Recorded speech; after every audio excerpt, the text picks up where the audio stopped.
MS God films के सबसे पहले गाने सुनने के लिए सब्सक्राइब करें व बेल आइकन दबाना न भूलें। हेलो, कब से फोन कर पाई, तू कहाँ बिजी बाबू? अरे कुछ ना नैहर से माई के फोन रहे ना, एक तो इतना दिन पर फोन करेला, ऊपर से रोआ पिझारेला। VR records mobile.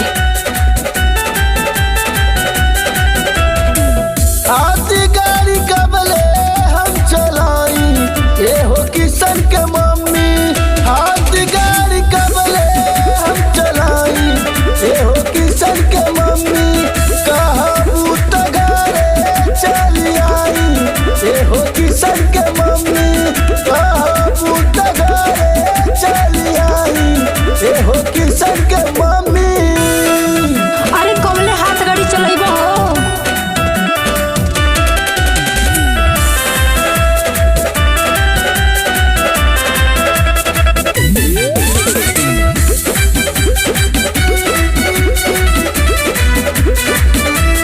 हमरो सुनी का करी राजा जियो अकेले ना रहता, ऊपर से नीचे दहिया बहुत दुखाता।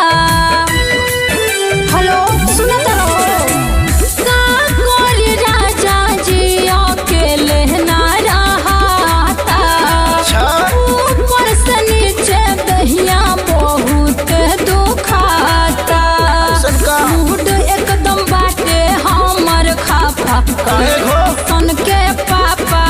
आती गाड़ी कबले हम चलाई, ए दीदी के मम्मी।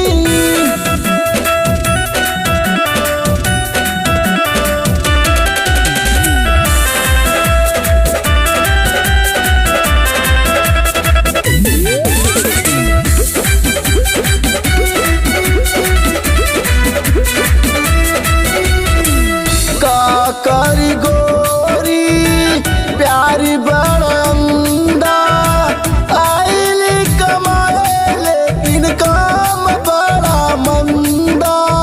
रउआ काहे चिंता में बानी, तो छोड़ दी ना। का करी गोरी प्यार बड़ंदा, आइली कमाए लेकिन काम बड़ा मंदा। कहबू तो घरे चली आई, ए हो किशन के मम्मी।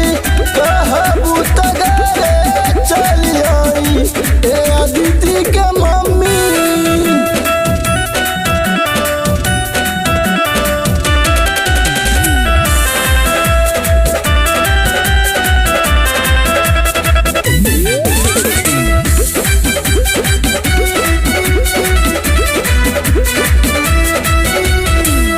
धीरे धीरे खेत हमार होई गइल ऊसर।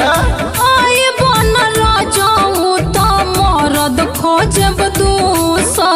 कैसे?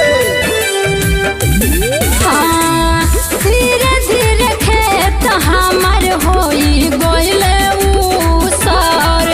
आई बनल जाऊं तो मरद अरे तनी बर्दाश्त खोजब करा। दूसर। टूटेला बदनिया के चाप, एक किशन के पापा।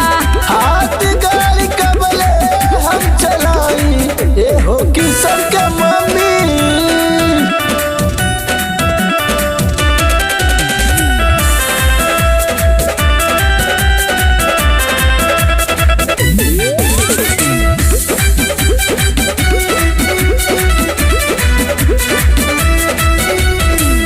घर चली आइब त का गोरी खाइबू, पाउडर क्रीम होटल लाली कहाँ पाइबू।